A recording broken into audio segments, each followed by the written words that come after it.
Hi, I'm Lauren Eirk, and I'd like to welcome you to Fitness Integrated Science TV. In today's video, I'm going to show you a 5-step cycle that you can go through to help make your lunges less painful for your knees. Now, in this 5-step process, which I like to call muscle maintenance of the 5-step cycle, I want to start with isolation work, move into integrated work, move into loaded work, and then finally move into added challenges. The most important thing along the way is that you're not worried about getting through all the steps. You're focused on where you are today. Lunges are a dynamic motion, and if you look at what a knee has to go through on a lunge, I have to be able to flex to come back down into the lunge, which is also incorporating hip and ankle work, and I also have to straighten, really lifting up the weight of my body, which is pretty significant. Then there comes an issue of how do I place my feet? Where's my alignment? Making sure that my knee is tracking equally from my hip to my foot. There's a lot to think about. So when I start to dismantle this thing, it really boils down to the quality of each and every individual joint. So as we start with just the knee, I want to begin with the first step, which is isolated isometrics. Coming down to the floor, I'm just going to grab a sponge ball. Now, if you don't have a ball, you can use a rolled up blanket or a towel or a pillow. I'm going to put this behind the knee so I actually have resistance or some kind of a fulcrum to move around. Now, as I lower down onto my back, which really takes the hip out of it, I can just work on knee extension all by itself. So making sure that both sides of my knee are pressing into the ball.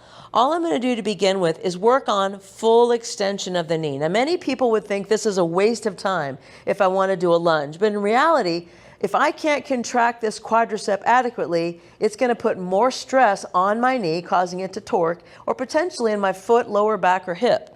So let's try that again as we extend through that knee. Let's work on tightening the quadricep, no shaking or cramping, and then slowly coming back down. Each time I do the rep that I'm holding anywhere from 5 to 6 seconds, I'm working on the quality of this. I'm not shaking. I'm also noticing that my path of motion is fairly linear, and I'm also able to contract that muscle just a little bit better. Now, after I've done this for a while, I can actually add some hip motion as well, since we know the hip and the knee are going to have to work together in a lunge. I start off with extending through the knee. Then I might try very lightly lifting some of the weight off of the ball. Now that gets tricky because if I start to lift too much weight off the ball, now I start getting into lower back pain, I'm back to cramping, and I'm back to shaking. And that's exactly what we do not want to create in an isometric. If you start to get a little tired, one thing I tell my clients is just to bend that opposite knee so that way that keeps my lower back from having too much stress in the exercise. And back down. You notice as I'm going through this, I'm getting to my end position and then I'm holding it here, gently just focusing and thinking about how that's contracting and then coming out of it and relaxing. Now, over time, I can change the angle of the hip. We know that in a lunge, we're going to try to move closer and closer to that 90 degrees at the hip. So if I start here at 90 degrees, you can tell it is much harder to try to create that contraction in the quadricep. So this may take another couple of weeks or months just to hone, working on, again, what does it feel like to contract here? All the while getting this muscle healthier and healthier. Isometrics feel amazing in the body. Now, after I feel like my isometrics are becoming more and more successful, I can start moving into what I call integration. Integration isometrics really are about a lot of joints moving together at one time, all creating an isometric contraction. So let's say that I was going back into my lunge, and I'm going to bring my feet about hip width apart, step one foot back directly back from where the hip was versus curtsying in coming to the center. Then I want to make sure that as I go down, my knee is pointing in the same direction as where my hip is going, right? Obviously it's going, and my foot is right in line with my knee. So wherever my hip is moving, my kneecap will be aligned that way, and that's where I can place my foot. So if I'm unable to move my knee out to the side, then I have to turn my foot in just slightly. If my knee is way out to the side, I may have to actually turn my foot out. I want to make sure that I'm always tracking my knee and my hip. Once I have that down, I'm going to go into whatever position of my lunge that is comfortable for me. In the beginning, I may not be able to go down as far, right? I may not be able to step back as far. You have to decide what feels the best. When you get that sweet spot, now I'm going to perform my isometric. And how would I bias my knee extensor muscles, the quad muscles that I just worked? I'm going to lightly push my forward foot to the front of the mat, and obviously the back foot is going to push to the back of the mat. I don't want to push too hard because the mat's going to push back equally with as much as I push forward because of the force of friction. So I'm going to hold that for 5 to 6 seconds, no shaking, no cramping, and then coming out of it. And you may notice, wow, that was a lot harder than I ever realized. Most people don't want to slow a lunge down and actually explore this in their body. Over time, I may notice my range of motion improving. Why does it improve? Because my muscles are contracting better. They're shortening better. This is one technique that I've used for years when I teach yoga, for instance. That range of motion is largely due to how well our muscles contract and get into those shortened positions efficiently. So again, you don't see it here, but I'm pushing my feet apart and I am feeling that quad and then coming back in and releasing it. And I'm definitely noticing as I'm going into this, I'm having less knee pain. One wonderful thing about an isometric is that it actually helps improve joint stability, which registers in our nervous system as this is a safe place. I don't need to throw a lot of pain receptors there. So again, coming back down, and I'm noticing I'm pretty far down there. And let's say I've been practicing these for a couple of months. Now I want to start thinking of, I know I want to eventually go and progress these for whatever reason. So now I'm going to move into my third category, which is eccentric concentric movement. Coming into movement, calisthenics, body weight training. So again, I would definitely recommend a one-time placement of the feet.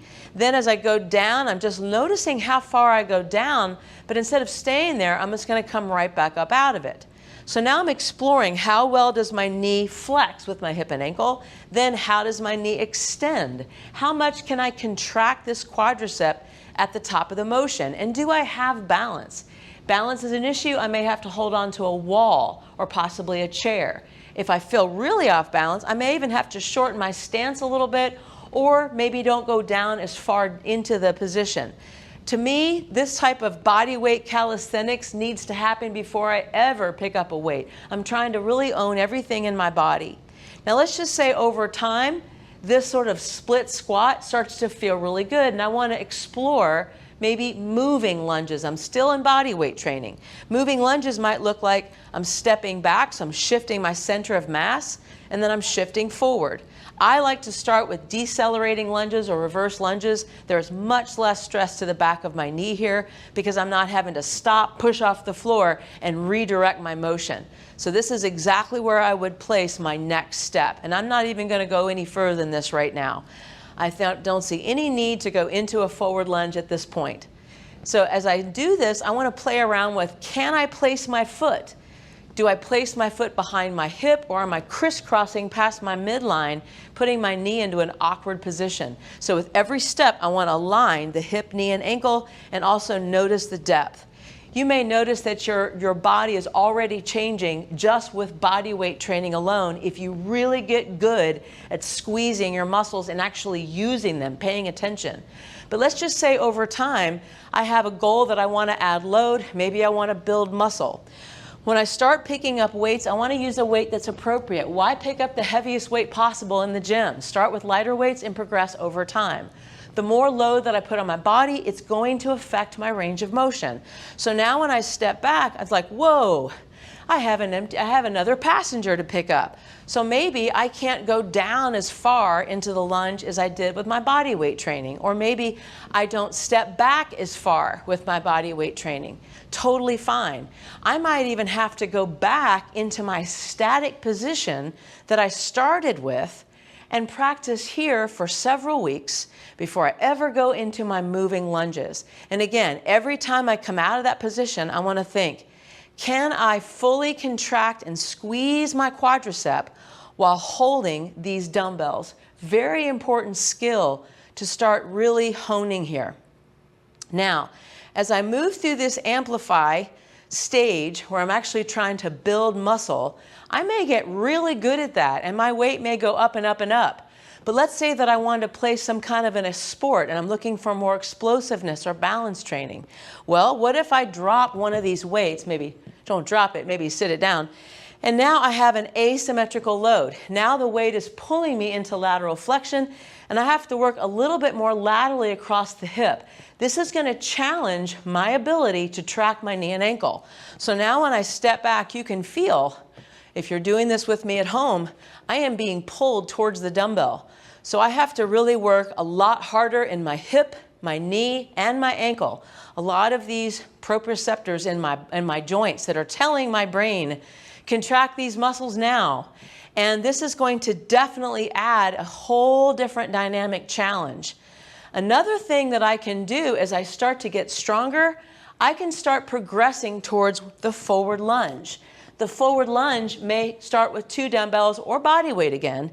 And forward lunging is a whole different animal, because now when I step, I'm going from heel toe, then I'm redirecting it. And it's that redirect for a lot of people that causes problems in their knee. So let's just say that I decide I want to do this, and I just say, ugh, this doesn't feel good. I don't have to do it.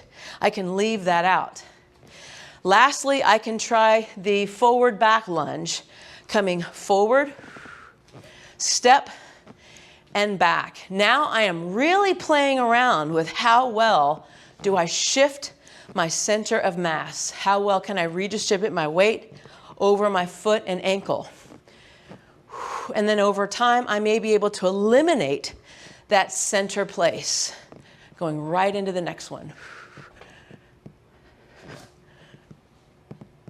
All right, then anytime during my lunge cycle, if I feel that something gets stressed, or I wake up in the morning and I have knee pain, I can go all the way back to those isolated isometrics or even my integrated isometrics and really work on getting those muscles strong again. Remember, muscle maintenance really is something that you're going to do for the rest of your life. It's nothing that's just going to happen overnight. And as your lifestyle changes, so does your muscles. We don't perform the same way now as we did when we were younger. And this will always be the case forever for the rest of your life. If you would like to learn more about this, there's a link below. Click on my free email that I send out every week with all kinds of education and free videos that you can look at that will help you. I also have a whole platform called Fitness Integrated Science TV with hundreds of videos in many different categories that run you through consistently these 5 steps to muscle maintenance. Love to have you in the community. Other than that, if you like this video, please click it. And also click your indications bell so that when we put out a new video, you get it right into your inbox. Thanks for watching, and I'll see you next time.